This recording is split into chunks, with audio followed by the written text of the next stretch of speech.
Hey there, Parkway families. It's Pastor St. John here, one of the staff pastors, and I wanted to share just a short devotional with you. You know, when I was a boy growing up in my younger days, we lived in the Pocono Mountains in Pennsylvania, and on there was the beautiful Delaware River, and we would spend a lot of time there. But one of the most popular things about the Delaware River was canoeing. We're here on the Rogue River, you know, it is doing the Tahiti boats and the float trips. Out there, it was thousands upon thousands of canoes on the water. Well, I know that I wasn't the best swimmer, but we did spend a lot of time down at the state park playing on the beach, things like that. And I was down there with my friends, and they all decided to do the swim across the river to the other side. Now, we're in Pennsylvania. As soon as you cross the river, you'd be in New Jersey. And they all were wanting to do it, and they all went, and I watched, and they were beckoning me, come on and do this. And I wasn't sure. And the Delaware is a pretty swift-moving water body, and I started, and I got about halfway out, and I just felt, I'm not going to make it. I don't think I'm going to make it. And I turned around, and I was losing perspective of which shore was I closer to. And I remember panic was setting in, and I really needed help in that process. And that was a tough situation, a tough point to be in. And I thought, man, is my life coming to the end? And I'm sitting here in the section where we're taking a look at Kings. And, you know, in the book of Kings, you know, why does that exist there? And it was God's people who were just crying out.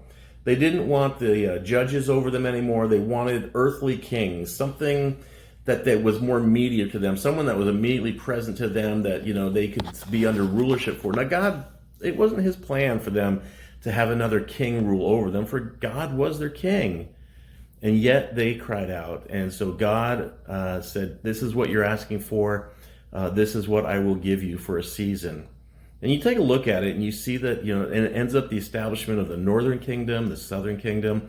It is really a group that broke into tribes. They were all divided and splintered in many ways. Now, I will tell you that there were some good kings in there, but the majority of them is not what the people were hoping for.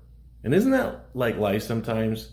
We go through and we experience some things or what we think we want, and then when we end up getting it, it's not really what is good for us. And we really have asked for something, and it was given to us. We fought for it. We got in a situation where, like, this is not the good thing.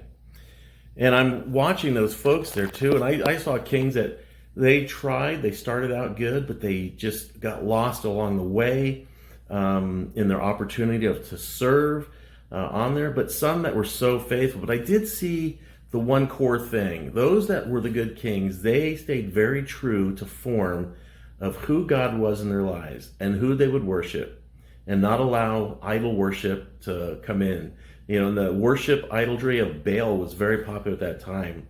But the good king said, no, it's not going to happen, not in my lifetime. And you see them carry out their kingship in that manner. So I was sitting there thinking, you know, there are times when I go back and I thank the Lord for things that maybe I hoped for or wanted to ask for, and he did not give to me. And you may feel that God is silent in that, but he ultimately knows what he's doing. And I'm so thankful for those times. And in wisdom and years passed by, you can look back and say, Lord, I am thankful that you did not grant me all those things. But maybe today you're finding yourself in a very real, difficult situation. And you're like, God, I am like St. John in that river. I am drowning and I need to be rescued. Well, I will tell you that in the middle of that river, when I really thought I was not going to ever see the shore, never set my foot on solid ground again, a canoe came along. And somebody saw that I was in trouble, and they grabbed me and they pulled me in the canoe. And I was so thankful for that. And a rescue came just in the moment I needed it. And I believe God is the same way like that for us as well. He's going to come in and he will make sure that he will rescue you. And the waves and the storms and that billow, they will not overcome you, even though it seems impossible. You know, right now I know several people that are facing some very tough situations in their lives, very uncertain, almost to the point where they're saying, God, did you abandon me? Or God, did you leave me? And I want to let you know that while the people in the Old Testament cried out and said, God, we want a king appointed over us, today you have that king already over you, and that king loves you with all of his heart. and his rulership is perfect. And we, as subjects of his kingdom, we just need to learn to comply. Let's be like the wise kings, the perfect kings who, when they ruled, they never lost sight of who it was that was over them and what their purpose was. I was losing sight of those shores. I got to such a bad point, I couldn't tell which side of the river was closer. I didn't know which way to go. And you just end up floating. And I saw myself floating down farther, away from my friends, away from any resource of hope or rescue. But that rescue showed up when I did not expect it. It was perfect. It was exactly what I needed for exactly then. So I want you to know right now that God has got these things in control for your life.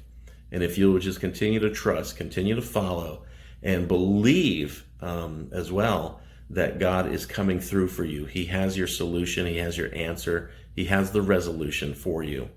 That he is going to come and rescue you from a very present time of trouble, and you will be set on a course again that is a course of safety, hope, prosperity.